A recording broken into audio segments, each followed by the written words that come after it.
বিসমিল্লাহির রহমানির রহিম। আসসালামু আলাইকুম। ওয়ালাইকুম আসসালাম। আমি মোহাম্মদ মিলন হোসেন, আপনাদের অত্র এলাকায় আমি কৃষি সেবায় নিয়োজিত আছি।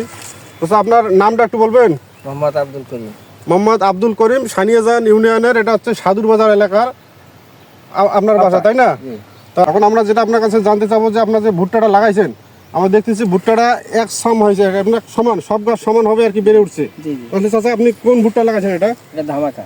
ধামাকা। আসলে জানেন কি যে ধামাকা কোন কোম্পানির? না, জানেন না, তাই না?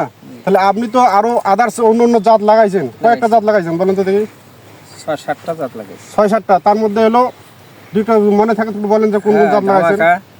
তারপরে আরেক জাদু, টাইগার, আর বস, আর একটা জানি কি চেয়ারম্যান নাকি বলছিলেন? চেয়ারম্যান। যে আপনি এই যে ভ্যারাইটিগুলো লাগাইছেন 6 থেকে 7টা আইটেম, তাই না? তাহলে আপনার সব থেকে কোন ভুট্টাটা একটু ভালো মনে হচ্ছে আপনার, যে কোন জাতটা সবচেয়ে ধামাকা ভালো? সবচেয়ে আপনার ধামাকা ভালো মনে হচ্ছে, যে গাছগুলো সব সমান আছে এবং কোনো গাছ মিস নাই। এই যে দেখেন সব গাছ সুন্দরভাবে বেড়ে উঠছে, সবুজ সতেজ একটা গাছ। তো এর পাশাপাশি আপনার দেখতেছি আপনার জমিতে আপনি আগাছানাশক স্প্রে করছেন ঘাস মারার জন্য। তাহলে এটা ওষুধটার নাম কি একটু বলতে পারবেন কি? ধোলাই। এবং সঠিক একটা আপনি ওষুধ বেছে নিচ্ছেন, যেটা আপনার খুব তাড়াতাড়ি আপনার আদার যে অন্য ওষুধগুলো আছে এটাতে 10 থেকে 12 দিন সময় লাগে কিন্তু ঘাস মরতে। আপনার কিন্তু মনে হয় যে এতদিন হয় নাই, 7-8 দিন মনে হয়ে গেছে, কিন্তু অলরেডি আমাদের ঘাস মরা শুরু হয়ে গেছে। আমরা লক্ষ্য করে দেখলাম 2টা জমিতে এখানে আশেপাশে ঘোরাঘুরি করি, আপনার দুবলা ঘাস সব কিন্তু গেছে। এগুলো হচ্ছে আপনার 20 কাটালি যেগুলো বলি, জয়না আনুষঙ্গিক যা ঘাস আছে সমস্ত ঘাস আপনার কিন্তু মরা শুরু হয়ে গেছে অলরেডি। তাহলে অতএব এখন তাহলে আমরা কোম্পানির পরিচয়টা একটু দেই নাকি?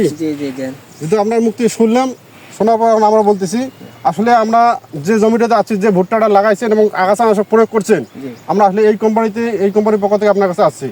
কোম্পানির নাম হচ্ছে বেবিলন এগ্রিসায়েন্স। বেবিলন।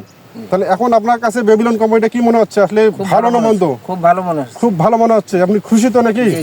তো এখন আমরা যে খেত দেখি যে খুশি, ইনশাল্লাহ আমরা শেষ পর্যন্ত এই খুশিটা যাতে চাই একটা কৃষক, তাই না? ইনশাল্লাহ ফলন মোটামুটি আল্লাহ দিলে ভালো হবে।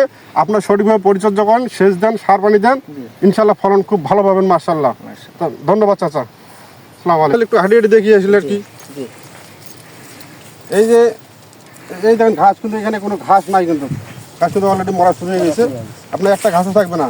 যদি আপনি জমিটাতে একটু পানি দিতেন, পানি দেওয়া সেচ একই জিনিস, সেচ দিয়ে যদি আপনি ঘাস মারাটা প্রয়োগ করতেন, এই যে ধলাইটা, খালি কিন্তু আপনার এতদিনে এটা একটাও থাকতো না, সব কিন্তু A to Z আপনার ঘাস আপনার দমন হয়ে যেত, আপনার ক্ষেতটা আরো সুন্দর সবুজ একটা হইতো।